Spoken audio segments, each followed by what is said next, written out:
Hello, and thank you for joining me today. Connecticut Valley Views is once again grateful to Connecticut Historical Society for hosting us. We happen to be in their early American Inn and Tavern sign room, which is one of the nation's largest collections in the United States. And it is for my guest, John G. Rowland, who is the Northeast Development Director for the Prison Fellowship Organization. It's a pleasure to have you with us, John. Thank you, Susan. Thank you. I know this is going to be very interesting because I'm into foundations, and this is a foundation, and it's to a benefit for inmates.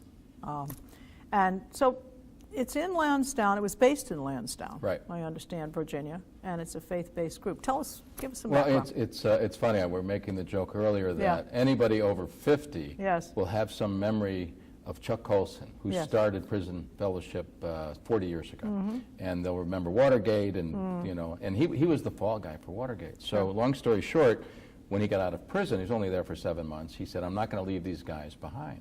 And in a very unique way, he started this ministry, you know, literally out of his house, and now it's one of the largest ministries in the country, and serving, you know, hundreds of thousands of prisoners and inmates' families, and it's just extended over those 40 years.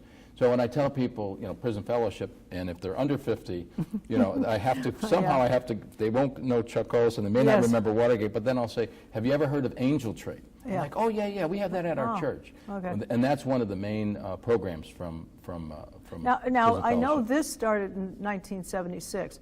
How long is the Angel Tree program? Handful of years later. It was started by a woman who, it was kind of an interesting story. I won't bore you with the details. People can get the details, but there was a connection with trying to connect the inmates, in most cases it was men, and of course women, with their children. And so what we do with Prison Fellowship is we actually involve churches and volunteers, and we're talking about tens of thousands of people.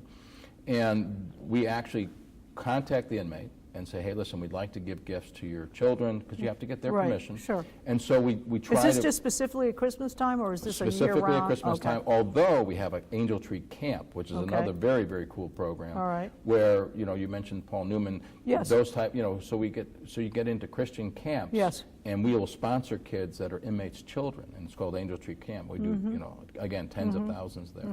But what we try to do with the Angel Tree program is to target, you know, churches and so forth.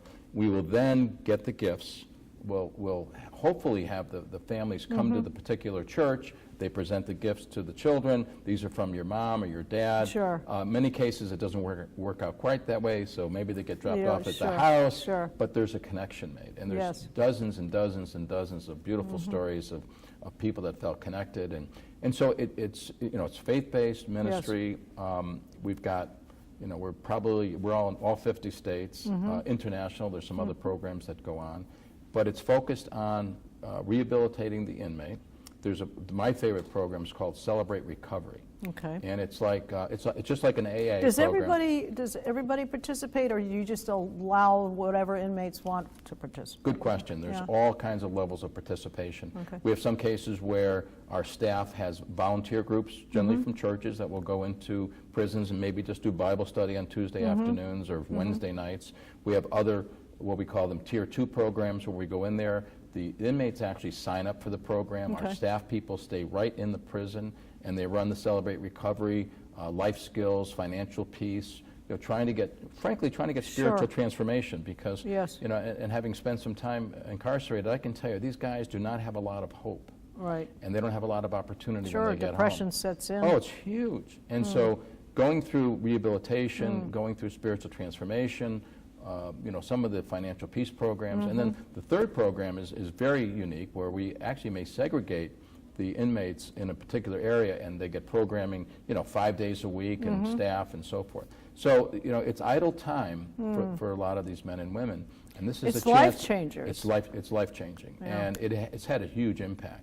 You know, when we look back, you know, when Chuck Colson started, there were 440,000 people incarcerated in the United States of America. Wow. Today, 2.2 million. And so incarceration affects so many families. There's also, what I'm excited about, there's also winds of change. I would call it, you know, justice reform, second chance. You see the programs here in Connecticut that are very effective, and some of the best in the country, I might add. We're doing it at the national level. There's legislation pending. So what's happened is, I think a lot of people, whether you're conservative Republicans or liberal Democrats, are starting to realize this, putting guys away for 30 or 40 years. This is a bipartisan thing, really. It really is, Susan. And that's kind of the cool part that's happening. People, 3 strikes, you're out from years ago, and mandatory minimum sentences, lock them up, throw away the key. But then we're realizing, okay, 30, 40 years later, these fathers of 6 children, these mothers with 5 children, coming back into society, they don't even know how to turn on a computer. They're often, sometimes, reformed, can be better people than the people who've gotten away with things and have never went to prison for it. Well, it's interesting because people that are in recovery, and they pass it on to other people. Well, and don't forget the impact on these kids. One of the things that I kept seeing is that these are people in need, but then the impact to the children, the percentage of children that become incarcerated when their parents were already incarcerated. I was going to say it's scary. Chuck Colson used to have exposure. Chuck Colson used to say it's a family business, and unfortunately, returning back to the community, returning back to the family, and engaging in criminal activity again is a huge issue. But you know what that is about? I think what creates it is not only the exposure to that situation. What happens is dad is gone or mom is gone, or maybe even mom and dad are gone. Now these kids are kind of, maybe they live with an aunt or a grandmother or whatever. They don't have that family unity. They don't have that structure. That's right. They don't have that feeling of confidence. That's right. And they don't have any specific things, so they end up out in the street. What are their chances? Getting a gun and doing whatever. What are their chances of graduating from high school, going to college, getting real? It's a cycle, and as I said, with a lot of second chance legislation and a lot of things happening. By the way, more and more people hiring people that have come out of prison. The other thing is the percentage of something like 30% of people in this country have a record, have a legal record. And so, people are, employers and others are starting to realize and recognize that they need to. Why is that? What is it, the rate of incarceration? Most of it's drugs, and most of it's drugs. Most of it's drugs, and here's kind of the irony. We're certainly in the Northeast, Massachusetts, as you know, just pretty much legalized marijuana. They'll legalize it in Connecticut this year. So in one breath, yesterday morning we're sending people away for dozens of years for selling marijuana. And literally months away, we're going to legalize it. So there's a society change taking place. But also the lock them up, throw them away. The key is also changing. And I think people are recognizing that system's not working, and that we're creating another generation of people going back to prison. So the key with prison fellowship is that we're in the prisons doing the work. Then we hand the families, hand the inmates off to reentry programs, retraining programs. Right. One of the things they do is called financial peace, where we're teaching guys how to handle their finances. But the real challenge is to get that man, that woman, to go through spiritual transformation, because the challenge when they get out of selling drugs for $1,000 a day, or making $10 an hour working at Home Depot. Right. I mean, that's true. If that's the only choice they have. But there's the big risk of going to jail forever. That's right. But a lot of these guys, it's not a deterrent for most. Really? And back, I would say in the 90s, we had some heavy sentencing with minimum mandatory sentences, and guys were sent away for 30 and 40 years. And you see a lot of the violent activity in the urban communities. A lot of these guys coming back into the urban communities, and they're trying to get their territory back. They're fighting with the younger kids. So the holistic approach is to work with the inmate, work with the family, get through the transition, hopefully get them some job skills along the way, keep them connected. It's very much faith-based. In the Celebrate Recovery program. Well, when you say faith-based, let's clarify something for a second. Faith-based, so it's really any denomination, right? Sure. Christian. Yep. Catholic, but absolutely. Jewish. But it's Bible study. It's totally biblical. Matter of fact, when I look at the people that support prison fellowship, for the most part, their motivation. It's interesting. My wife keeps saying, "What's the motivation for people that donate?" And we have a huge amount of donors across the country. It's biblical. Jesus, didn't give us a lot of direction. It was take care of the poor. Feed those that are hungry, and visit people in prison. I mean, that was kind of about it. So most of the donor base and the volunteer base know that was part of their biblical direction. by Jesus, and that is to reach out and to help the prisoners and to help their families. So that's kind of the driving force. It was 40 years ago, and it continues to be today. Well, tell us a little bit now specifics. You're the development director, so what are your exact responsibilities, and what do you do kind of on a regular basis? Well, I make the joke that the Northeast is the land of the frozen chosen. It's, there's, when you get down into the Bible Belt, and I spend a little time down there, there's a church in every street corner, and, getting people to rally around prison fellowship is easy. In the Northeast, we're a little bit more secular. We don't want to get too involved. We don't want to talk about our faith. People get uncomfortable. Don't talk about faith and don't politics. Talk about faith and politics at Thanksgiving dinner. Right. So my job is to connect the dots, to continue to get donor base expanded, to get into more prisons. We're not in a lot of prisons in the Northeast. And in Connecticut, by the way, we've got a whole bunch of churches that are very involved already, that are going and visiting prisons, that may or may not have connected with prison fellowship, so I work on that. The Department of Corrections here in Connecticut and many of the other states, 20 years ago, didn't want anything like this in their prisons. They felt a little threatened and challenged. Really? That's changing dramatically. Oh. And seems to me I'd look at it as a support. It's more work, and they got to get things together. Collaborate. There's a whole, we don't bring people from the outside, but in Connecticut, it's a whole different ballgame. There's great reception to it. We have a lot of volunteers that are already out there doing it.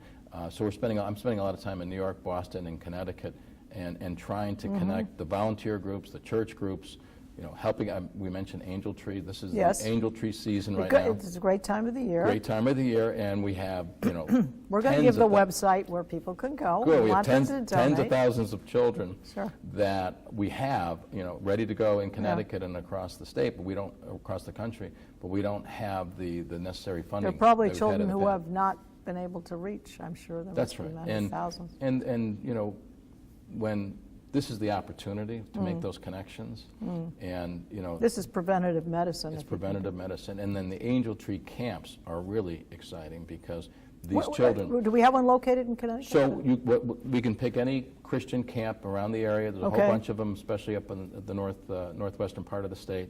And was it 2 weeks? Or? 2 weeks, and we will pay to support that child of an inmate to go to the Angel Tree camp, to go to that camp for 2 weeks. And what are the age groups, generally speaking? Oh, they're from, I think I want to say from 12 to 18. And frankly, it's only like $200 per week. So it's very inexpensive from our cost in terms of reaching out. And these are kids that otherwise never would go to camp. And if people in Connecticut want to donate to Angel Tree or the Angel Tree camp, they can contact me. We'll have my email will be out there, and my address where they can mail checks, go online.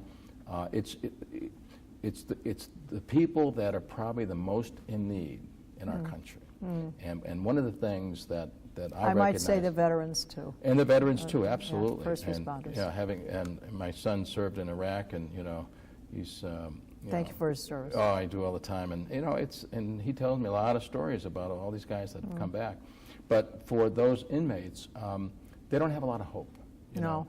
They 90% have come from some tragic backgrounds, and the chances of them getting back on their feet.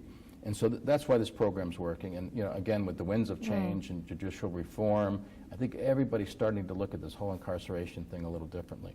I had an opportunity to do some other things when I got back from incarceration. And so who actually invited you? Who was the catalyst for you to join? So 14 years ago, Chuck Colson and I ran into each other. He said, "You got to come work for me. You'd be great. Right. You know how the prison system works." Right. I always joke that I've got the unique experience of knowing how the system works from the inside and from the outside.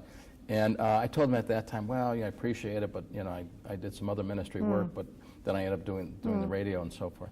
And so literally 6-8 months ago, somebody called me up, and there's a mutual friend, and he said, "What are you doing?" I said, "Well, I've got some things I'm looking at, and they're exciting and they're fun." Sure.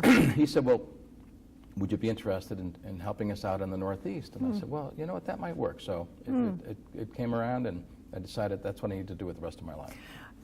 Do you have any specific story about any particular inmate that, is there something that you could highlight that you saw a major happening? Or is there a certain trend towards something? I mean, epiphanies happen to people. Sure. Yeah.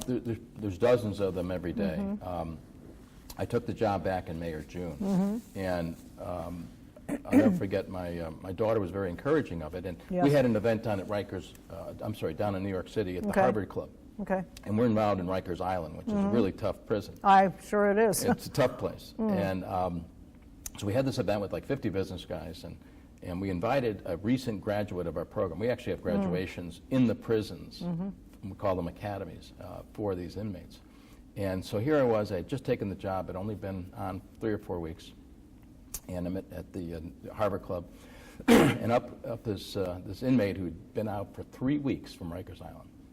And he gets up and tells his life story. Okay. And I'm thinking to myself, this guy was in Rikers Island. and here he is, 3 weeks later, standing in front of 50 business guys, telling his story of spiritual transformation. And my daughter said to me afterwards, she said, Dad, I'm really proud you're doing this. And she never said that about being in office. Really? So it was really exciting.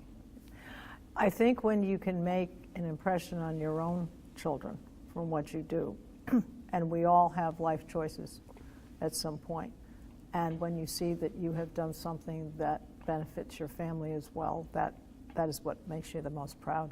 Yes. Well, it's a big change. I mean, as I joke with my friends, I spent the last 40 years serving myself and the state and being in the political world.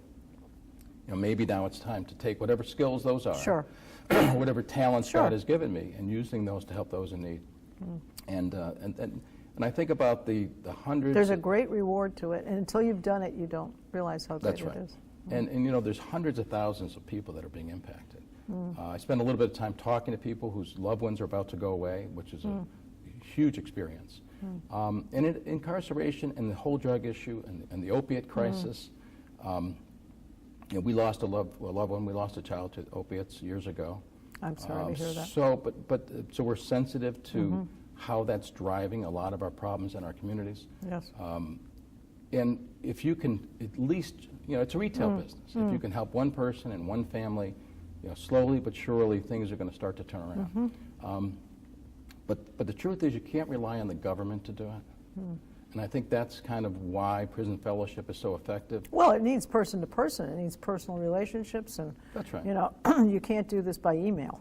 That's right. This is this is hands-on. You know, we organize. The Twitter account isn't going to cover it. No, we organize. These are volunteers that come into the prisons, that run the Bible programs, that run the Celebrate Recovery programs, run the Angel Tree programs. It's all volunteers. Hundreds of thousands of volunteers. We're the, you know, the structure, if you will. Yes. And we're, you know, teaching them how to get into the prisons. We're teaching them how to teach, showing them how to do what we call hope events, where we actually go into a prison and we have an event where we bring in a band or something. And it's many times it's the first and only contact that these inmates have with anybody from the outside. But it's a ray of sunshine because, like you said, you get in there, they get depression, and now nothing matters anymore. But then suddenly they realize that there's a place, there's a touchstone somewhere. That's right. That they can hang on to. Well, let's talk about financially, I guess. If people want to donate, people always want to feel comfortable about donating to things. What could you give us some sort of percentage of every dollar goes towards the actual inmate program? We've got the charity ratings. It'd be over 50%. Oh yeah, it goes into the Angel Tree camps. It goes into the Angel Tree programs. We have, probably a couple of hundred employees that are in the field that are organizing the volunteers. So a great deal of resources are spent on that. So it's a very efficient program. And the key there is the pebble effect. Yes. That it's not just a couple of hundred people that are employees doing their thing in the prisons.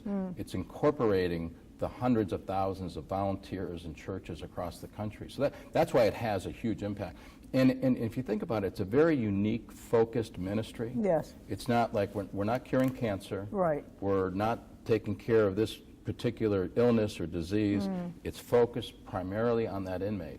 And that was Chuck Colson's vision, and that was the biblical vision that, you know, we have to reach out and take care of people in the prisons. And by the way, this is not anything where, you know, we tell them that you didn't do any wrong. You know, people have to serve their time. Right. They've got to pay their debt back to society.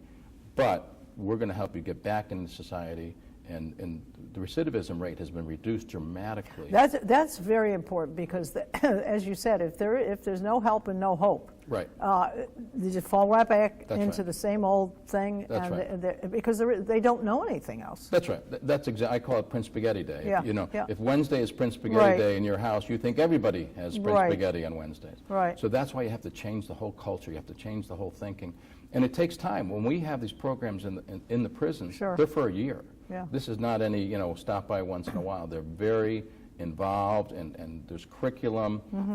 We try to get vocational training connection to that. I'll be in Ohio next week, and I'm working with the university that does curriculum. This is very exciting for you personally. Yeah, well, it's Because more, it's very yeah. I Yeah, and it's challenging. Yeah, I mean, because it's challenging. if they told What's me, the most challenging part of it? probably Convincing people that it works? Or? you know what it is? There's a lot of other ministries that are out there, and so when I Competitive? talk competitive in the sense that getting people. Let me put it this way: getting people focused on inmates and inmates' families, and it's not necessarily about them. Yes. And it's interesting. Most people think, oh, you must be talking to a lot of families that have had their family members incarcerated, and that's why they support prison fellowship. I've not found one yet. It's purely driven by the biblical challenge to reach out and to help Yes. those in need. So that's been, to me, the most interesting, surprising thing. I thought I would run into just a bunch of people that felt unfairly charged and, blah, blah, blah. But it's not the case. It's different. Well, I'm going to ask you a candid question. And how do you feel? I mean, you were imprisoned. Give us some sense of how that impacted you and your family. First, I should tell you, at Prison Fellowship, 30% of the employees, most of the field folks, have been incarcerated. Really? So they walk the walk and talk the talk. Okay. Over about 30% of the employees of the ministry have been incarcerated. I'll be working with a guy in Ohio next week. He was in prison for 17 years. Wow. And he is gung-ho. He's charging into prisons and getting volunteers in churches. He's very exciting to watch. So one of the greatest impacts on me, frankly, when I sat there and realized that I had a great family to return to, that I had friends, that I had resources and probably a job opportunity. Yes. But I look at about 90% of those guys, they're probably trying to figure out how they're going to get their driver's license back. They probably trying to figure out where they're going to live. That's true. They're trying to figure out where their kids are. Most of them unmarried. Most of them not even a high school diploma. I spent a lot of time tutoring and teaching the GED classes that they have in the prisons. Interesting. And it was perfect. And so you have these guys that have little or no It gives hope. you a different perspective, doesn't it, John? Yeah, sure. I mean, Yeah. the old count your blessings thing. Let me tell you. Yeah, It's just there, but for the grace whatever of God. grace of God. And listen, it's like the drug issue, incarceration issue. So many families are now being impacted. I think everybody's. I think the drug thing is a big wake-up deal. call. It's a wake-up call. You and I have talked about our foundation, and part of that whole thing with helping the veterans is getting them off the opioids. That's right. And let me tell you, they call it an epidemic because it's in the suburbs now. For years, it was in the urban community, and it's a huge. It really is truly an epidemic. We're talking veterans. We're talking people in the cities. We're talking suburbs, high schools. We've had so many people dying in just our immediate suburban area where I live, outside of Waterbury. It's unbelievable. It's every day, and everybody thinks, "Oh, why can't they just stop?" There's so much more to it, and that's why my favorite component. Well, it's literally addictive. It's addictive. That's the problem. Well, it's a chemical imbalance. There's so many issues to it, but that's why I like the Celebrate Recovery component of what we do in Prison Fellowship. It's like AA 12 steps, but it's on faith steroids. That's what I say, because it's very. I like the way you put that. Yeah, it is. It is. It's great. Well, you going to write a book? Well, it's funny you say that. I've written portions of books over the last 10 years. Sure. And they're all sitting in a closet somewhere. And I've thought about it, and the joke we make in my family is, we care, but who else cares? But it's I don't know, it's not on the top priority list. And frankly, I've told my wife and kids that, Patty, if I did it, I would have to have 100% approval from everybody. But now is kind of the time for us. We just had our first grandchild, which is very exciting. Oh, congratulations! And that was another boy or hopeful girl? Thing. Little boy. Oh, great! 7 months old today. Wonderful. So I mean, that changes life, and Oh, it always does. And I've really been blessed because we've been through a roller coaster. You have. and now's our time to kind of settle back, enjoy the family, and give something back to the community. You know, and that's how God works. I mean, yes. how did this prison fellowship thing end up coming my way? And some it of the was things destined, John. I think so. And I used to always say to myself, you know, with this second incarceration, what is this about? Why did this happen? There's a reason, yeah. There's a reason. I used to try to kind of tear through it and be prayerful to figure out. And then, you know, again, God's hand kind of led me to connect with them, and things just kind of fell into place. Well, we want people to have the information they need to reach you, to reach the Prison Fellowship. So the website for the ministry organization is www.prisonfellowship.org, and also they can contact you, and your email address is John_Rowland, ROWLAND, at pfm.org. Now, you also have a mailing address. I do. Box 444, Middlebury, Connecticut, 06762. If people want to send checks, we can, for the Angel Tree program in particular, because we're really focused on that, or the Angel Tree camps. And hurry up, because you can write it off on your taxes. That's right, before the end of the year. And I don't know about you, but I got a lot of mail from people for donations. And if people want to just email me, if they have questions, or they want me to come to their church. That's great. And because, you know, the land of the chosen frozen, we've got to do our part in the Northeast. And I think we've got great opportunity. And, you know, the world is a little bit upside down right now. And this is our chance to try to help and turn it back around. Well, John, you've been very inspiring. I'm very impressed. I am very grateful that you came on as my guest. And I want folks to not only see this interview, but they can see this program and all of our programs on our website at ctvalleyviews.com. This is Susan Patricelli-Regan, thanking you very much for joining me today, and my guest, John G. Rowland.